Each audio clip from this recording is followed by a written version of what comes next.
Boa noite, sinistros! Bem-vindos ao 23º episódio da série Mitos. E hoje falaremos a respeito do Wendigo, logo após a intro.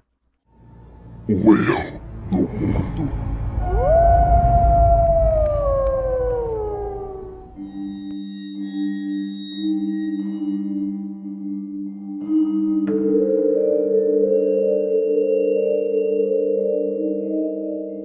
Wendigo, Wendago.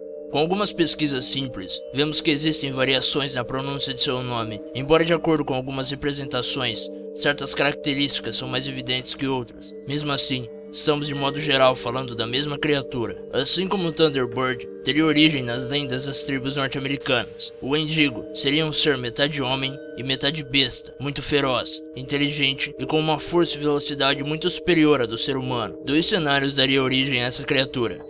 O primeiro seria por possessão, ou seja, uma pessoa seria possuída pelo espírito maligno do Wendigo, e a partir daí, transformaria-se nessa criatura e passaria a se alimentar na carne humana. No segundo caso, uma pessoa que passou fome por um longo período de tempo e para não morrer de fome, teve que se alimentar da carne humana, também transformaria-se em um Wendigo. Ao se transformar, seus olhos em situações diferentes ficam brancos ou completamente pretos, todos os seus dentes ficam afiados, garras surgem de suas mãos e sua pele esticaria. A aparência dessa criatura é extremamente perturbadora, e não bastando seu corpo se transformar em uma arma, ele também desenvolve algumas habilidades além das já citadas, sendo a capacidade de viver em todo lugar do planeta, independente do quão inóspito possa parecer. Ele também não pode ser morto por meios comuns. Esfaquear e atirar nele não fazem muito efeito, apenas o deixa lento por alguns instantes.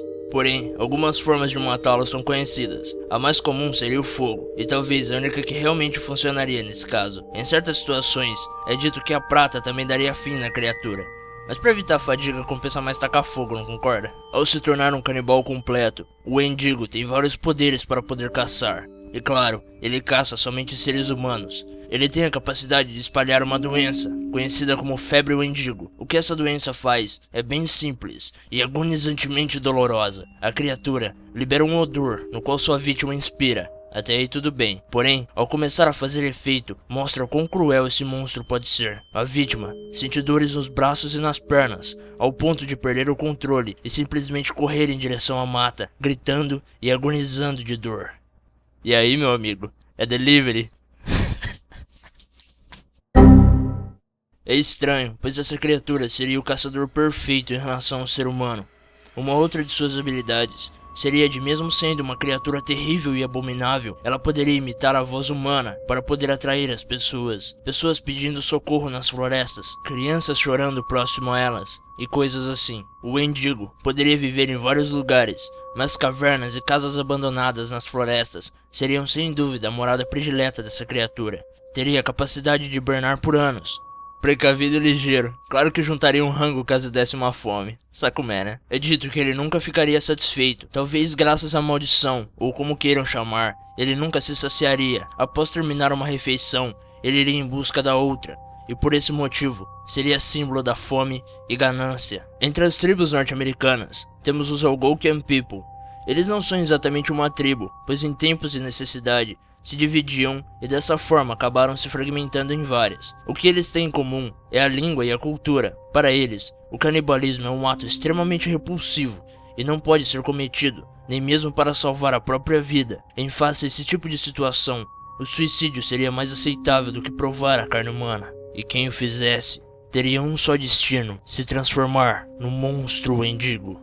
Existe uma doença chamada de Wendigo Psychosis, ou psicose do Wendigo. Ela seria um distúrbio onde o afetado sentiria uma vontade descontrolada de consumir carne humana, mesmo podendo se alimentar de qualquer outra coisa. Essa doença recebeu esse nome por volta de 1900. Não é popularizado, mas alguns estudiosos dizem que essa pode ter sido a origem do mito em meio aos Algonquian People, pois em certos casos, os afetados se isolariam dos demais, indo para florestas e em situações mais extremas, eram executados, embora as execuções fossem raras.